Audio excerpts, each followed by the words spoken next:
Hey everybody, Who's Your Jedi here with another review for you. This time talking episode 2 of Legends of Tomorrow.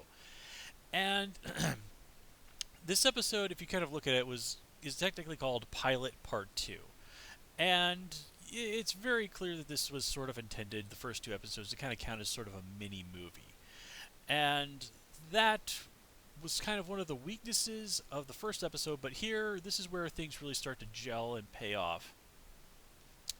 And that really makes this episode much stronger. So let's deal with the big thing right here, and that's that the show killed off Hawkman. And frankly, I think this was a really good move. One, it kind of goes along with Rip Hunter's whole "those of you who survive" thing. And having two Hawk people in the show does seem a bit excessive. But what's really important here is that Carter was the person with knowledge of really how to bring out Kendra's full abilities. He was the mentor, the guide, the guy who could really give her answers about herself. And he's even said, I've done this. He's literally done this hundreds of times before. So by taking that away from her, she's really, really cast adrift. There are no easy answers for her. She doesn't have access to that knowledge anymore. And as we see, it does sort of form a way of bonding the team together by having them, lose a teammate together, albeit someone that they didn't even know particularly well. But yeah, and of course, this is a time travel show, and you've got reincarnation factored in. So yeah, there's ample reason to think that we'll be seeing Prince Khufu, but perhaps in a different incarnation in the future. Let's see. I also liked how they kind of really addressed that a little bit more in depth. The whole like, oh hey, we're destined to be lovers, and Kendra's like, I don't know about that. Now that's how it is in the comics when this whole thing first started. Hawkman was coming along pretty strong. But he ultimately kind of came around and backed off, and then ultimately Kendra Saunders did realize she was in love with him. But here, again, it does take him a little while, but he's sort of like, okay, so if that's how you feel, then maybe we're not destined to be together in this lifetime. Okay, I can wait. So he kind of backs off and shows that he's willing to respect some boundaries, which is good. Otherwise, he was going to come across as being a seriously creepy dude. So, of course, the thing to do then is to immediately take that away from Kendra. So yeah, I really do love that twist, and it kind of helps us to sort of flesh out that whole dynamic between them and Vandal Savage a little bit more. We get to see him absorb that energy. We get to see him have that conversation where he says to Kendra, I've loved you for like all these incarnations, but I know I can never have you, so we're kind of trapped in this together. And of course, it also makes it pretty interesting that it has to be Kendra ultimately who is the one that kills him. So that puts something really huge on her. That makes her extremely vital to the show. Very simple, but fitting way to kind of really make her a front and center character. Um, the other big person that's going around in this episode is the whole story arc is Martin Stein. Him dealing with his younger self, and the ultimate realization that all the main flaw, particularly the arrogance that he sees in his younger self, is a flaw he's never been able to rid himself of. Sure, he's older and probably wiser, but he's still, in that way, very, very flawed. And that's a really great moment for him as a character. He's just basically even says like, "Oh my God, it's been almost 40 years and I haven't learned anything," which is perhaps a little bit unfair, but that it is realistic. There are times when I look back, of course, like people, to how I was when I was a younger person. You just want to like, oh, jeez, what was going on in my head? And I see things about myself that I certainly did from back then that I didn't like. But the really galling part is at times I look around at myself and I see, oh my god, I still have some of those same flaws all this time, and I'm still doing those things that even back then I knew weren't good ideas. I haven't been able to shake that from myself. I mean, changing it's not an easy thing. But, people can change. And just this revelation of that problem, I think is a step forward for Stein as a character. But and plus in general, just watching him react to the '70s and having Jax and Sarah along with him, that made for some really hilarious stuff. Especially with his younger self wanting to macking on Sarah and smoking weed. That was pretty hilarious. And it was definitely an oh crap moment when his younger self wanders onto the Wave Rider. And I definitely like that moment where like young Martin Stein starts like, wait a sec. And I do kind of wish they hadn't quite glossed like the whole subplot of him changing history so that he never meets his wife.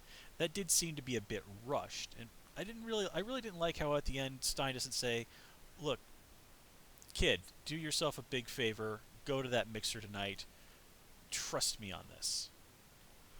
Now, granted, Stein was in a pretty emotional state at the moment, and he had just gotten a really harsh lesson on why messing around with the past is a terrible idea. So I think he can be forgiven for that. And it was definitely kind of a redeeming moment for Rip Hunter in the eyes of the crew that he did take that time to go and like make sure that Stein would be able to be with the woman that he loved. And his comment that like, look, I know what it is to lose the people that you love, and even though you didn't listen to me in screwed up time, you don't deserve to have that happen to you. So that was definitely a nice one. Nothing really huge to say about Jax as a character, but I definitely love the new Firestorm costume. His reactions to the '70s, particularly the clothes, those were pretty hilarious. And we do get to see freaking Firestorm absorb a nuclear blast and basically save Norway from turning it into like Fallout 5. So yeah, pretty cool stuff there. Sarah, nothing really huge to say about her, but she was definitely surprisingly one of the really strong sources of humor in this episode. Her, like let's go get weird in the '70s, and or was that from last episode? But whatever. Her surprisingly keen interest in marijuana was pretty funny. And I love how she steals young Martin Stein's joints and even kind of makes us kind of like, geez, I was League of Assassins. I can go in there and kick these guys' asses stoned, no problem.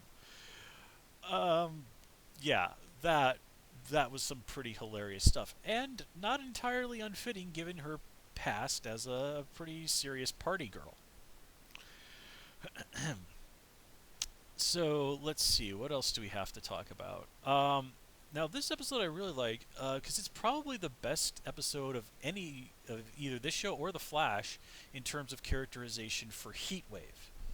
He does kind of we do get to get him fleshed out a little bit. Now, mostly pyromaniac sociopath is his big thing, but he too does seem to be kind of upset about Hawkman's death and him bouncing off Snart and genuinely showing some pretty serious competency at being a criminal. Good stuff for him. And I really love the way Ray and Snart bounced off each other. I mean, these are two really smart guys, and even Ray ultimately realizes that in some ways they're not super different. He has that really great comment to Snart. It's like, what, in another life you could have been like an electrical engineer, which from Ray is a pretty enormous compliment. I mean, stuff like that are what he respects. Snart, of course, has a different perspective. He says, I hope not, because who I am now, I'm a survivor, and he kind of points out and basically says to Ray, you're not. Now, I think Snart's being a little unfair. I mean, Ray's managed to survive tangling with the League of Assassins, so yeah. But that said, Snart does have a point. And, that whole thing about him being a survivor and Ray being not. It actually reminds me of that speech that Strand gave on Fear the Walking Dead about how, all the latte sipping people of the world were basically effed, and it was guys like him and what was that? Nick was the kid's name. They were the people who had the skills that were going to allow them to survive in the zombie apocalypse. And the guy seriously had a point, and so does Snart. Now, Ray, for all his skills, I mean, he he does fall for a pretty obvious trap, and it's sort of hilarious that Snart and Heatwave don't even make an attempt to stop him. Like, hey, whoa, whoa, don't do that. They just stand there, which seems dumb, but okay, whatever. Um, anyway, so that was very cool. And of course, this episode definitely showcases why, once again, that Vandal Savage is a seriously badass guy who is not to be underestimated. Um, and of course, we also get a cameo appearance by Damien Dark, cosplaying Blofeld from Diamonds Are Forever. I'm sure there were some folks out there who thought he was supposed to be dressed like as kind of a nod to Doctor Evil from the Austin Powers movie, but no, the suit from Doctor Evil's suit was also a nod to Blofeld. So,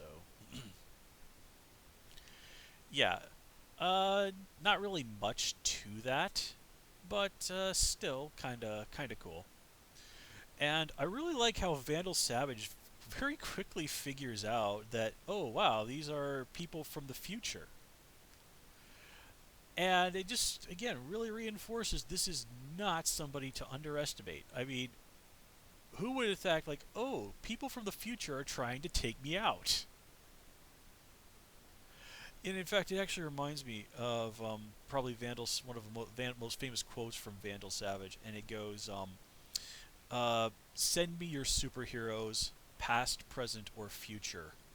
I'll kill them all." And I hope to God they somehow work that into the show at some point. Now, granted, I don't think the word superhero has quite entered the vernacular of the CW verse, but well, you never know. Maybe that's something they'll save for future Vandal Savage, the one who's killed Men of Steel and made Dark Knights fall. And yeah, I really don't have anything else to add beyond that.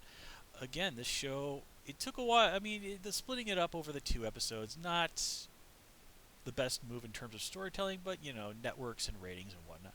But still, the show is off to a pretty strong start. And now that they've gotten this first storyline out of the way and can kind of start moving forward, yeah, we definitely have a lot of cool things that we can play around with. And just sort of thinking about the history of the DC universe and all the potential characters that we could see in the future.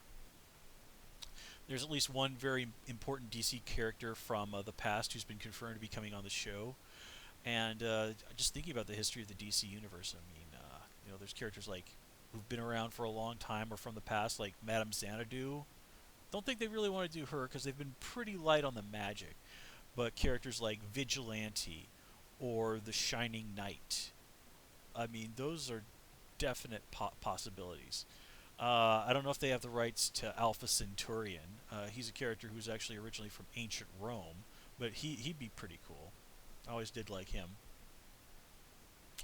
So yeah, I mean, we'll just have to see. But in any case, guys, I'm going to call it here. As always, please comment, rate, and subscribe. Of course, you can follow me on Twitter at Hoosier Jedi, and join me on Tumblr at Jedi Reviewer. Till next time, take care and have a good one.